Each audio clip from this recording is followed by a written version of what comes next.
Assalamualaikum warahmatullahi wabarakatuh.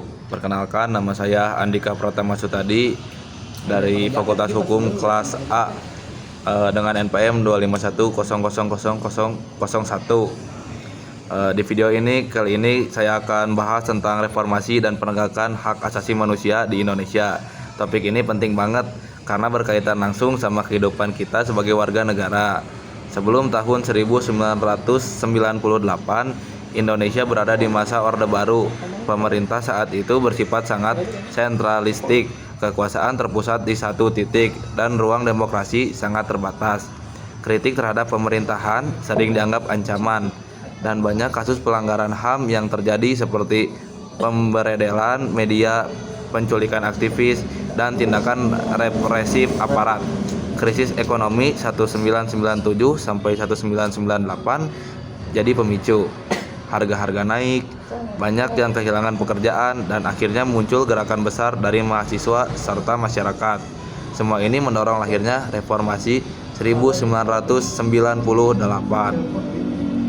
Reformasi bukan cuma soal mengganti pemimpin, tapi membangun ulang sistem negara supaya lebih demokratis. Ada beberapa tujuan utama: mewujudkan demokrasi yang lebih terbuka, menghapus KKN, korupsi, kolusi, dan nepotisme, menegakkan hukum dan HAM supaya negara lebih adil, membatasi kekuasaan presiden agar tidak otoriter, dan memberi kebebasan pers supaya masyarakat bisa menyampaikan pendapat tanpa takut. Jadi, reformasi adalah titik balik Indonesia menuju sistem yang lebih sehat dan manusiawi.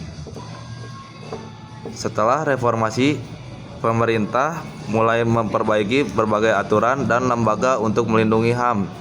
Beberapa langkah pentingnya antara lain amandemen Undang-Undang Dasar 1945 yang memasukkan pasal-pasal HAM secara tegas. Dibentuknya Komnas HAM sebagai lembaga independen dan mengawasi pelanggaran HAM. Terbitnya Undang-Undang HAM tahun 1999 dan Undang-Undang Pengadilan HAM tahun 2000 sebagai dasar hukum penanganan kasus pelanggaran berat, serta terbukanya kebebasan pers sehingga media bisa mengawasi pemerintah tanpa sensor seperti zaman Orde Baru. Walaupun tidak sempurna, langkah-langkah ini jadi fondasi awal untuk memperbaiki kondisi HAM di Indonesia. Walaupun sudah ada kemajuan, kita masih menghadapi beberapa masalah.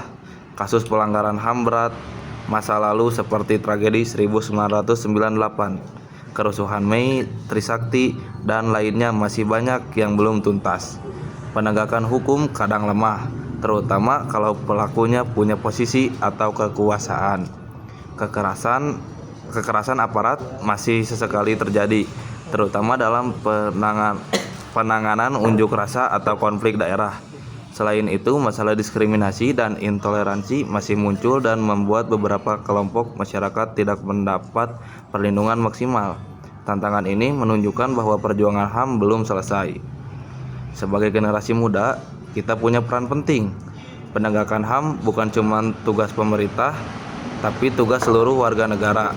Hal sederhana seperti tidak menyebarkan kebencian, menghargai perbedaan, berani bersuara kalau ada ketidakadilan, dan mendukung penegakan hukum tanpa pandang bulu adalah bagian dari perjuangan. Hal-hal kecil ini kalau dilakukan oleh banyak orang bisa membawa perubahan besar.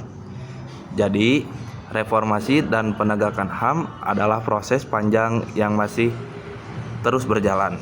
Tugas kita adalah memastikan Indonesia bergerak ke arah yang lebih adil, manusiawi, dan demokratis. Terima kasih, sekian penjelasan dari saya. Mohon maaf bila ada salah-salah kata. Terima kasih.